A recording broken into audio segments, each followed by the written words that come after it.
Логарифмдер боюнча жаңы эмес. Ооба, жаңы экен. Негизги бир эрежелер. Бул эрежелерди силер сөзсүз дептериңерге сонун кылып, ар түстүү кылып, краскалаппы, боёппу, кооз кылып, кийин кайра көргүңөр келе тургандай кылып, конспект кылып жазып алышыңар керек. Же дептериңердин баштапкы же аяккы бетинде катуу жагында формула жазып жүргөн бир жериңер болсо, ошол жерге сөзсүз жазышыңар керек. Бул эрежелерди мен азыр ар бирин түшүндүрүп мисал бербейм, бирок жөн эле түшүндүрүп кетем. Негизи b болсо, 1 болсо, анда мунун кайсы сан болбосун, дайыма мааниси 0га барабар экен. Анткени эмне болот? Мисалы муну иштей турчу болсок, 1 барабар эмне? b-нын 0-чү даражасы болуп атат да.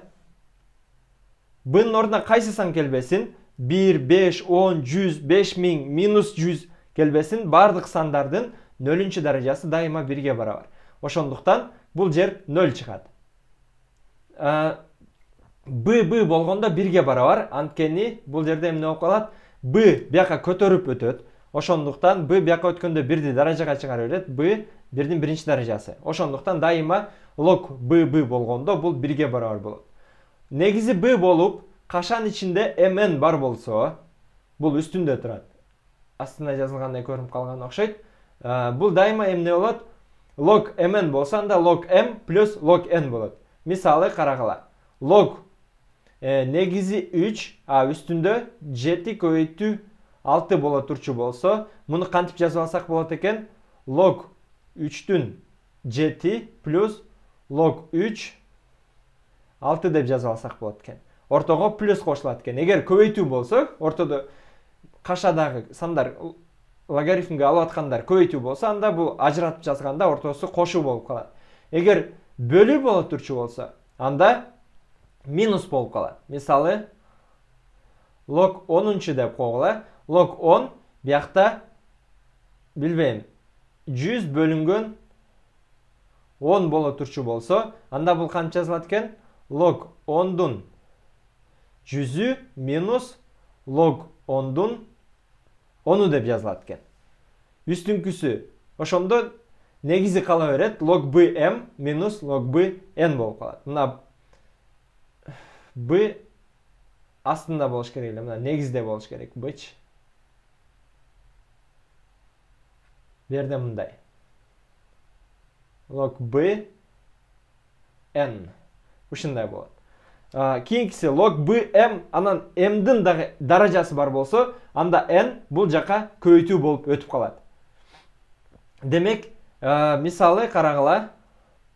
Log 3 4-түн 2-чи даражасы болсо, анда эмне болот экен? 2-чи даража алдына өтүп калат экен дагы. 2 log 3 4 болуп калат экен. Бул дагы бир эреже.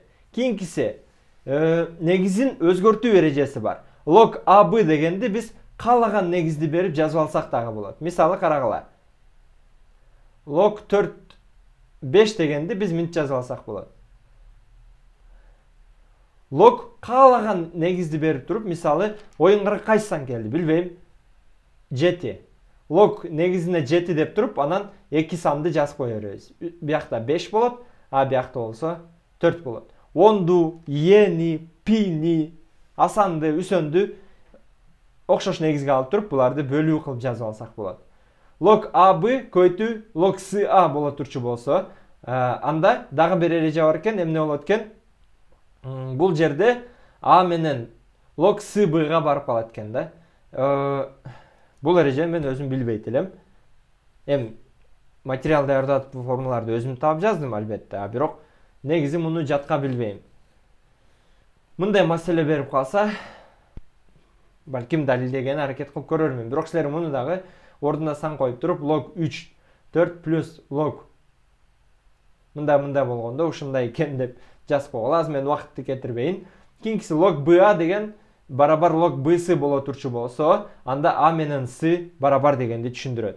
Эгерде b'нын log x'инчи b'нын даражасында log bx бар болсо, анда мына b менен b жоюлуп кетет дагы. Мына log b менен бул b жоюлуп кетет дагы, жөн эле x чыгып калат. Дагы башка эрежелер. Log b'nın negizinde b'nın n'inci derecesi, anın üstünde a'nın m'inci derecesi bolsa, anda m bölüngön n dep yazılат dagı log b'a bolat. Minus log b'a.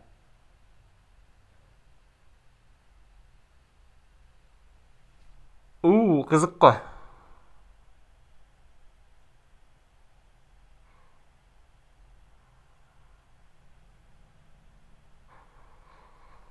Ben bu akırkı formuladan жазып атканда карабадым да, адашып кетпедим бекен. B'nın n'inci derecesi a'nın m'inci derecesi боло турчу болсо, анда m бияка өтөт дагы. Далилдеп көрөлү. Далилдегим келбей атат.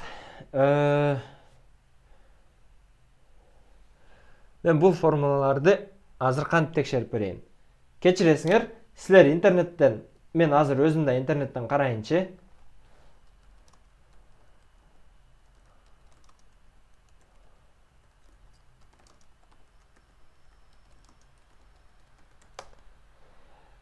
Логарифм формулалары, формула логарифма деп туруп дагы жазсаңар болот.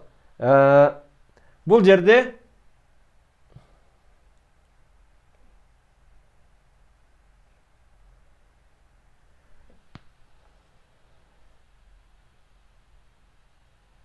муну далилдеп көрсө болот. Аз бул жакта дагы негизи мен издеп тапкан жерлерде дагы ошондой түшүнүксүз жазылып калыптыр.